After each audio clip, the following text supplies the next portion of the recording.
Hi, everyone.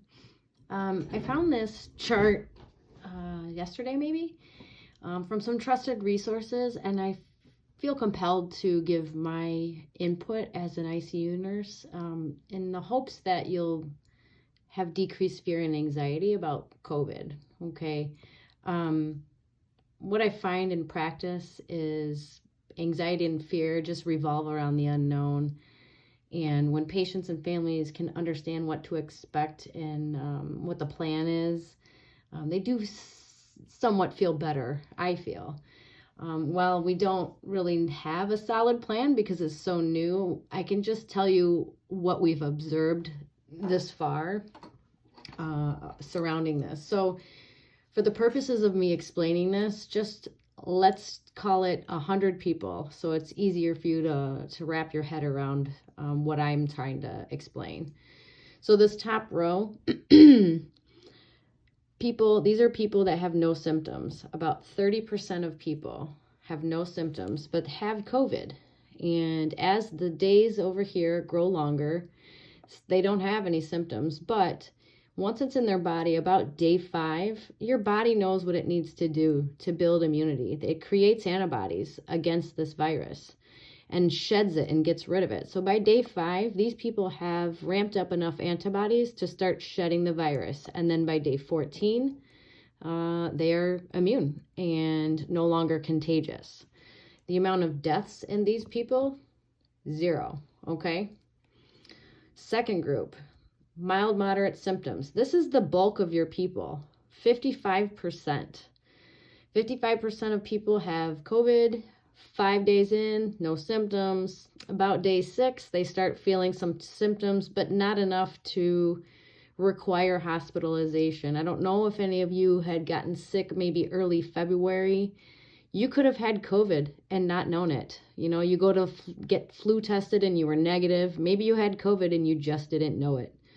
So your body builds up this immunity by day 10, sheds the virus, you are no longer contagious by 21, and now you have immunity. None of these people are dying.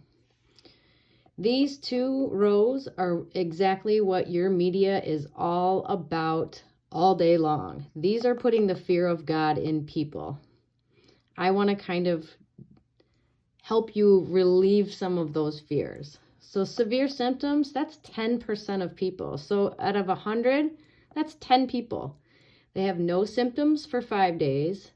Then they start getting severe symptoms after that to where they need to go to the hospital. They need oxygen. We have an entire floor dedicated to just these people. They're getting oxygen. We're monitoring them closely so they don't have an increased level of care. They don't go to the ICU. We're hoping to keep these people out of the ICU.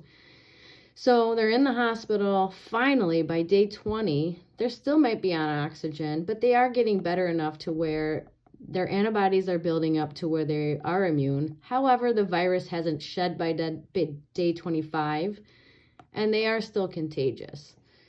15% of that 10% will die. That's actually not a lot.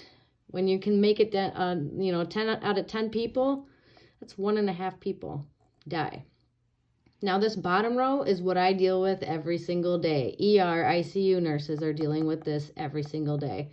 Critical symptoms.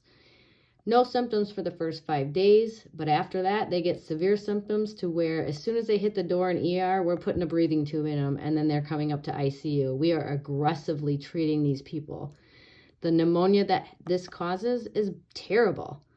So they are contagious the entire time, which is why it's important for me and my colleagues to have the proper equipment so we are not giving this virus to other people and protecting ourselves. So by day 21, some of these patients might be immune. Their body might be able to make some antibodies to start shedding the virus. The other ones, they're going to die. So 50% of the 5% die. Now, because these numbers are growing every day, this changes all the time. However, the media is totally about this. So this guy up here thinks that if he has COVID, he's dead. No. These people are the people that need to stay home. They need to continue hand washing. They need to continue social distancing. You are people who will kill these people. The more people are out in the community with this are going to create more of a burden for me here, more deaths here, because you are passing it to vulnerable people. So my recommendation is stay home. Wash your hands. If you have to cough, cough into your elbow. Clean surfaces in your home. Only go out if you need to. Really, honestly, practicing social distance. You have to just do these things for a short amount of time until all of this kind of dissipates and goes away. For me at work, all of us, none of us nurses, doctors, anybody across the nation has enough personal protection equipment when we're in our workplace. So I am continuously exposed to these really sick people. However, I'm not scared. I know I need to wash my hands.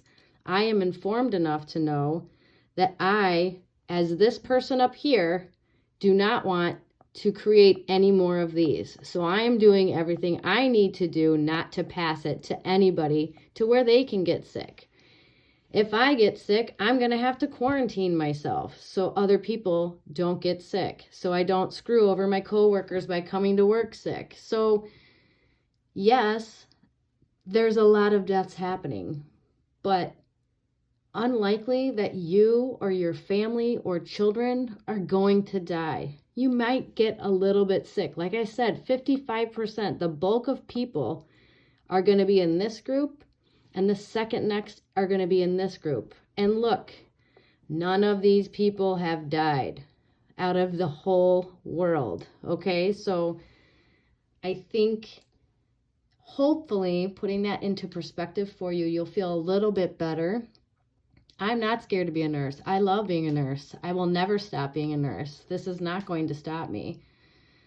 Not everything is black and white, but I'm here to answer any questions you have, and I'm hoping that this has eased your mind a little bit, and you can continue with your quarantine. I'm very happy to hear that you're bored and hate your kids or whatever it is, drinking wine on your quarantine, because that means it's less burden for me here.